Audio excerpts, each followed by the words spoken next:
Hi there, I'm Jan Erasmus of Digital Fanatics. Welcome to this podcast series about depression and its effect on creatives. My first guest is Apiwe or Apricot Jam as she likes to be known. She's a spoken word artist and has a large following on Facebook. Welcome, Apiwe. Thank you. I'm happy to be here.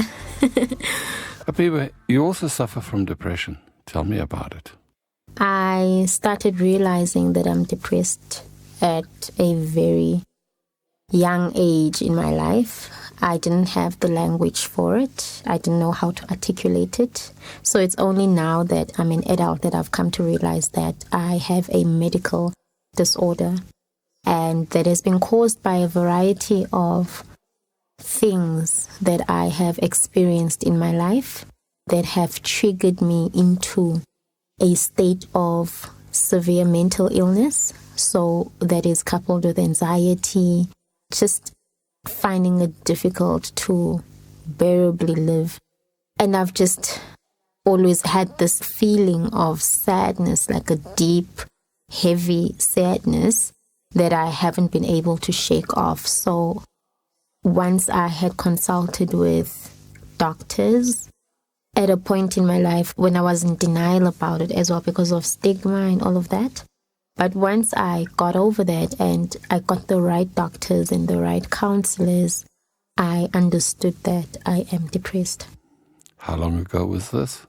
With doctors, I consulted in 2011, but actually being familiar with my depression, I think at the age of about 16. Yeah. You're a bit of a social media celebrity and a lot of your followers enjoy your unique sense of humor. Are they aware that you suffer from depression? I mean, I don't know if I'm a social media celebrity, but I'll take it. I'll welcome it. A lot of people wouldn't know because people expect any kind of illness, except for mental illness, to be performative in a conventional way, in a way that shows you that I am in pain. And I think the trick about depression is that the bleeding isn't external, right? It's just a gaping wound that nobody can see or define or point at. And I think that's exactly why, not just on social media, but in general, people are always shocked to find out that I'm depressed or that anyone else is depressed because there's no definite sign, obviously, until someone performs it in a way that matches how they feel. Yeah. Are you able to talk about it? Is it difficult? For me, it's difficult to talk to actual people. And that can be the beauty and also the downfall of social media. I don't particularly like talking to a human outlet because most of the time, people don't say the right thing. They end up triggering you more. And also just in general, I was not socialized to be expressive to people, right? Part of my depression is a consequence of abuse that I have experienced, which taught me not to open up, right? So I'm going through that consequence in my life. In general, it's second nature to me to not feel like talking to someone.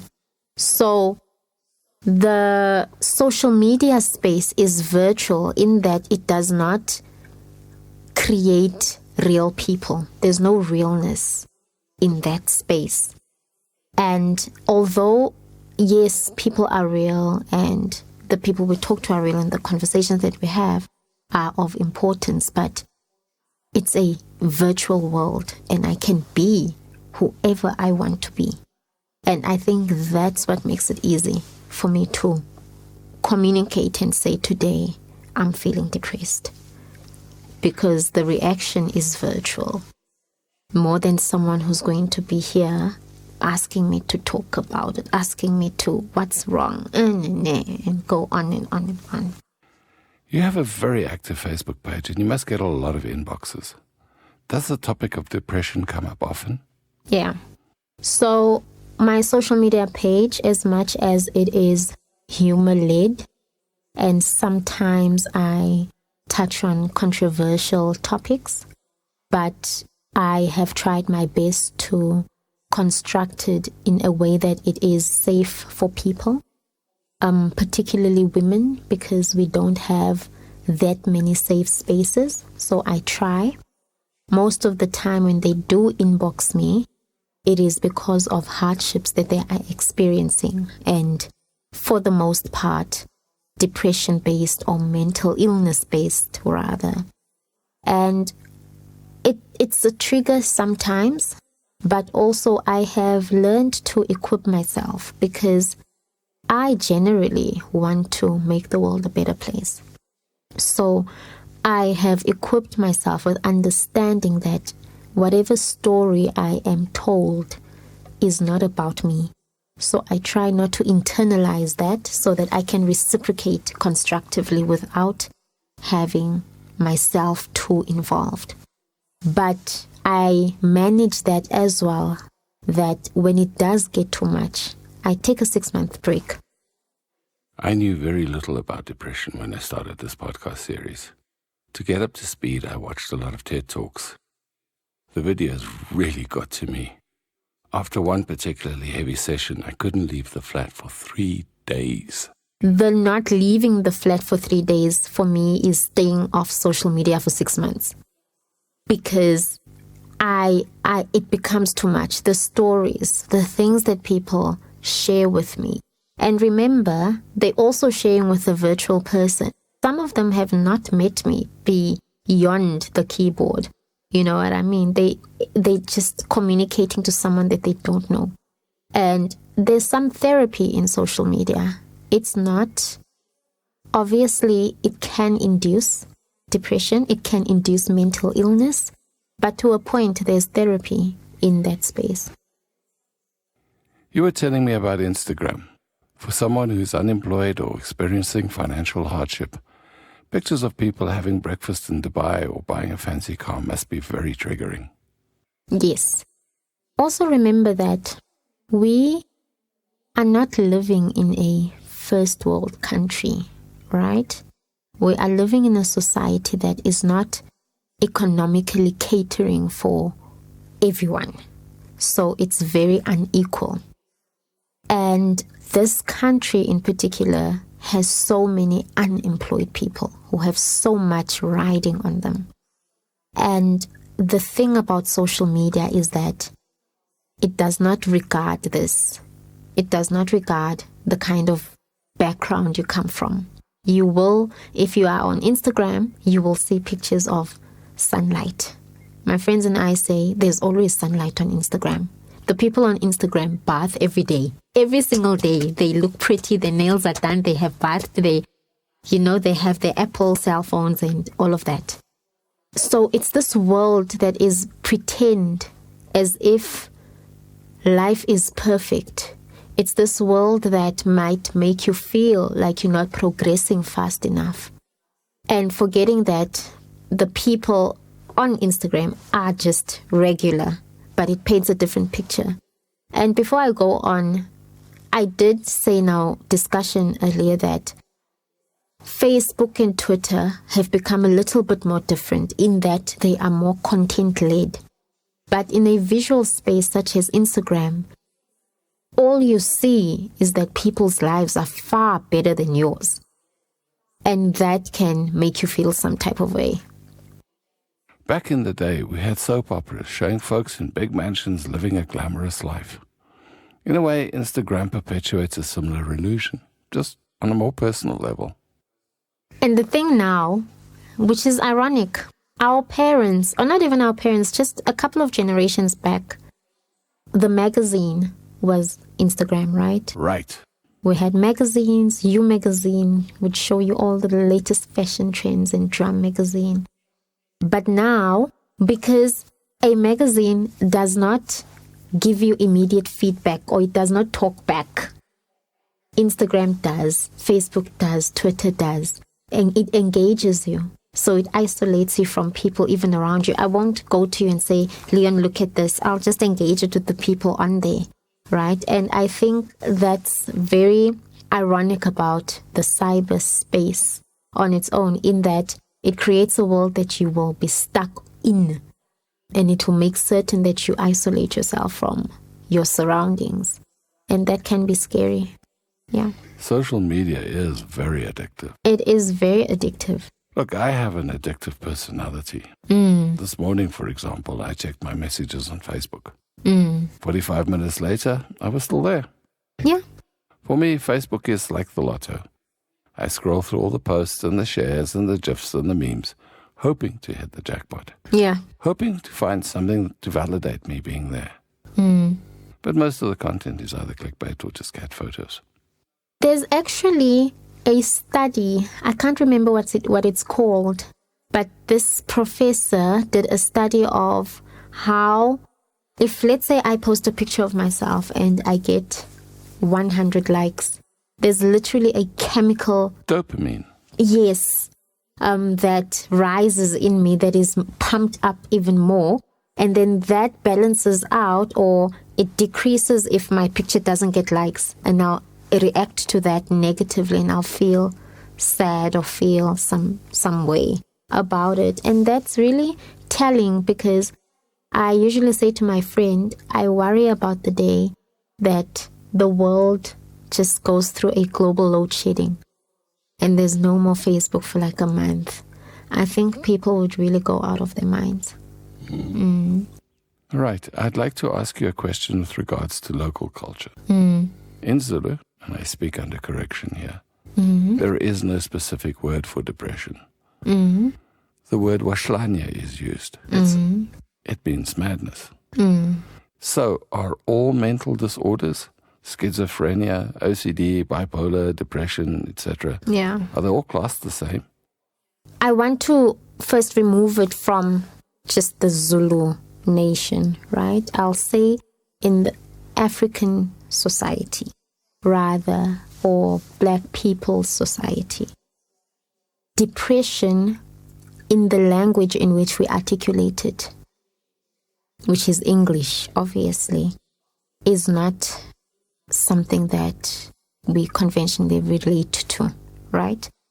Madness, or... And as I said, it goes back to performance. We, or most Black people, I'd say, associate mental illness with madness, inverted commas, right? With you are sick, you are crazy, you are going through an ancestral episode, you are going through this and that and the other. And it's been shunned upon that you are just mentally ill, because there's no way to show it. So yes, in the Black society, there's a lot of education that needs to be done for this illness to be recognized as such. Because it's only until then will people learn that it is okay to be expressive. It is okay to feel sad. It is okay to not be okay. And also, a couple of things contribute to that. I mean, the whole talk on, as a man, you need to be strong and show no emotion. As a woman, you need to carry yourself like imbokodo, and you are the carrier of the entire family, you the spear of the house as a woman. You know what I mean? It's just, the ways in which we practice or articulate pain, showing that to go through pain means that you are stronger. Those things are the things that influence mental illness. And once you break down, you are considered weak or mad or a lot of other derogatory things. And I think that the work that needs to be done there is an educational one. Yeah, especially in the Black community. I'm quite surprised at how willing and ready people have been to come in and share their stories. Is talking about depression part of the healing process? And it's important that we talk. It's important to talk. And it's important to just say that you're not okay, to normalize not being okay. Not in such a way that we are glamorizing it or romanticizing it, but to show people that it's a fact that people can not be okay, especially the ones who are thought of as the stronger one, the strong friend, And we talk about this like it's a cliche conversation amongst those who know, amongst those who have access to information. But to a community of people who don't have access to Facebook, to the conversations of depression, to the conversations that we are currently having as the middle class, inverted commas, people, it is important that we normalize for them as well the fact that it is okay to not be the strong person. And until we do that, I think it's only then that we'll become a society of people who have a common understanding of one another. Yeah. You say that it's important not to glamorize or romanticize depression. Yet it would be good if our celebrities spoke out about mental health. And I also think stigma is the cause of that. I mean, the narrative around depression for a very long time has been so negative, so appalling, to a point where people would not say, I'm depressed. With me, I'm very deliberate about saying that, about saying the words, I am depressed. Because to deny myself that means that there's a lot that I am not working on. And the first step, obviously, is affirmation. I need to affirm the fact that I am depressed so that I can deal with it. And I think with celebrities, that's exactly why they hide. People assume that because you are a celebrity, you are no longer a human being. You're super sane of a human, right? And I think that's what's wrong with society. And that's why social media, unfortunately, gives us so much access to say crap to people who are famous. You'll say the meanest thing about, let's say, Bonang's outfit, for example, right? And we do it all the time. And we don't think about the fact that she might just not be okay. And she might see this comment. And she might do something that we'll end up talking about later, talking about how she should have said that she's not okay, which is ironic. People's perceptions about celebrities are often based on what they see in music videos. Babes, bling, booty, the pool, designer threads, a massive crib and fancy wheels. They look well off. What do they have to be depressed about? You'd find that, like with me, a lot of the things that trigger me are memories from a long time ago. So people might be like, I have a job. I think I'm doing fairly well for a South African citizen who's black and who's a woman. But the things that trigger me aren't often the things that everyone is exposed to in this current era that we are in. It's things that, like, for example, I don't like in my relationships. I ban words that imply that I don't use my mind, right? So like things like, babe, that was so stupid of you. Or that, did you even think about it? Things that imply that I don't apply my mind trigger me. Because growing up, I was told that I was stupid. You know what I mean? So now that I'm an adult, I'm intolerant of those words.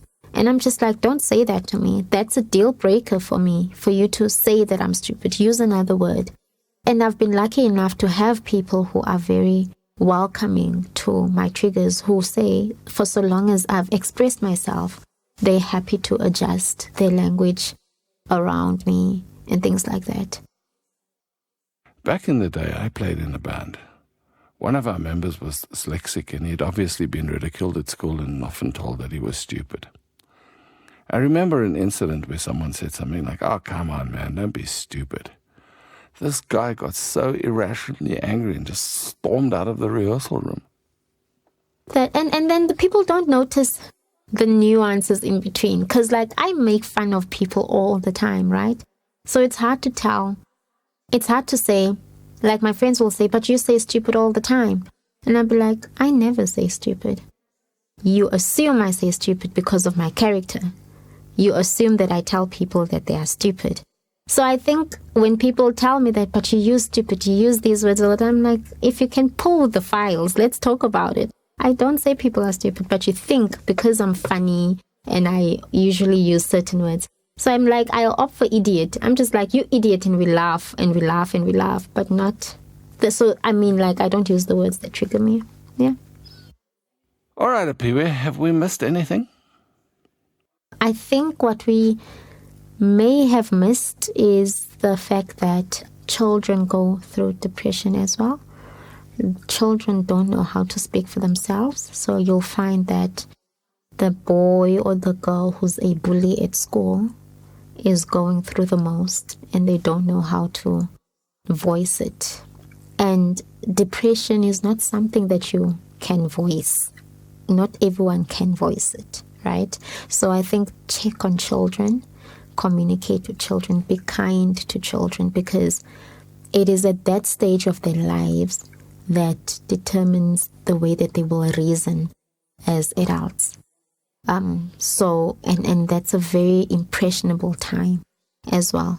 And I think we would have less depressed people if we take care of children.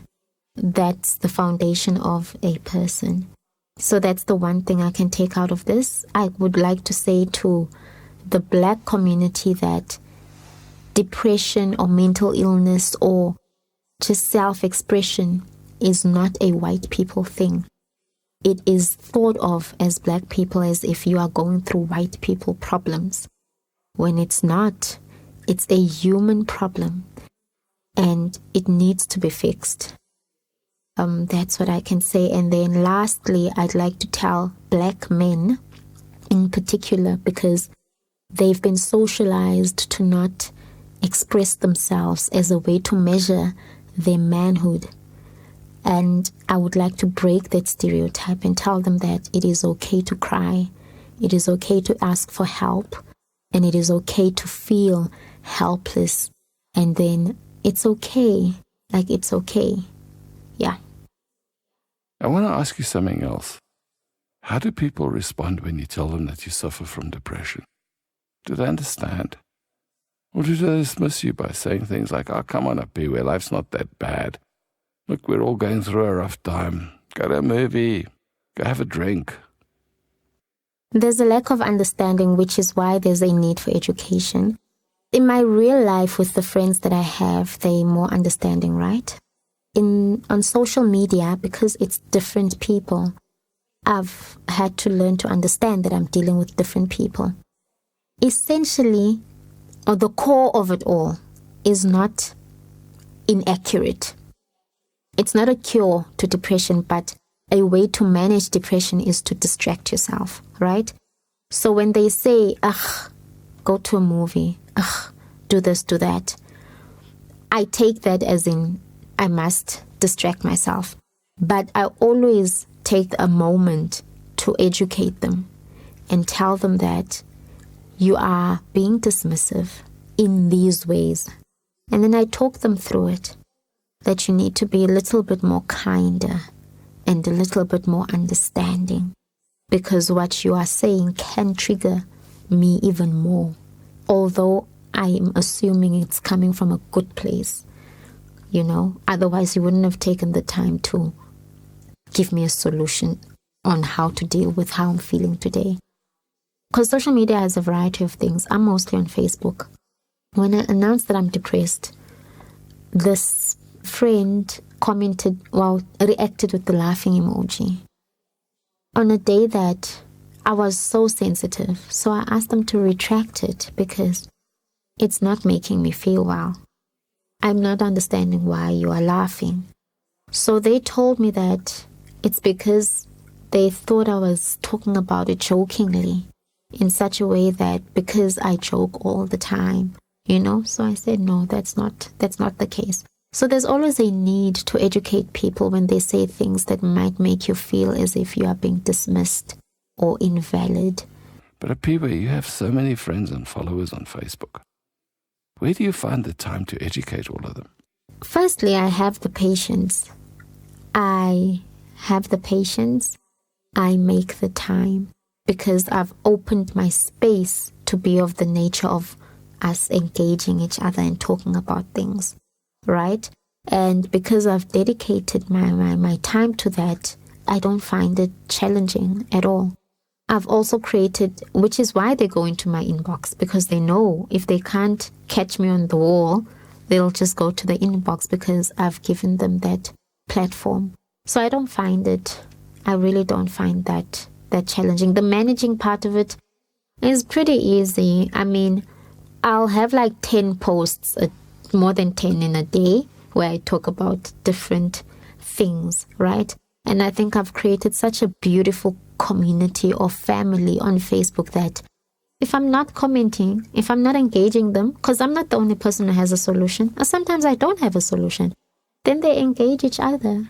And that's the most beautiful thing that I've come to see on my Facebook page, where they just start talking to each other, where they even find solutions. Okay, no, inbox me. Then they inbox each other, and then people's lives, I'm assuming, are changing whether I'm there or not. So managing, it happens on its own, honestly. Wow, that was amazing. Apiwe, you are amazing. I have one final question. You're a creative, a spoken word artist. How does depression affect your creativity? It's weird because my outlet, in terms of writing, I apply myself in that manner when I'm feeling sad most of the time. I'm able to write better. I'm able to be more creative, and I think it has helped me release. It has helped me find perspective. I was talking to a friend of mine the other day. I said that I'm looking for my diary. So she asked why. And I said, I want to see when I was going through a very tough time last year at this time, how I expressed myself, because I'm not there anymore, right? I have progressed. But I'm interested, like as soon as I find my diary, the first thing I want to read is exactly the emotion that I was going through at the time that I was sad, because I know that I would have written about it, because I write when I'm not okay. It's a distraction. That's what depressed people need. Depressed people need to be distracted. Depressed people need to get out of the space that makes them depressed, because, and it's not a cure, but I think if we can all help each other live a little bit longer, then we should distract each other. So your friend who keeps on saying to you, Leon, no, let's reschedule. You should tell them, hey, when you must come today, because they're not okay. And the moment you're not there, they do nonsense, they do nonsensical things that could have been avoided had they been distracted. Yeah. Thank you, Apiwe. Thank you so much. You're welcome. Thank you for having me.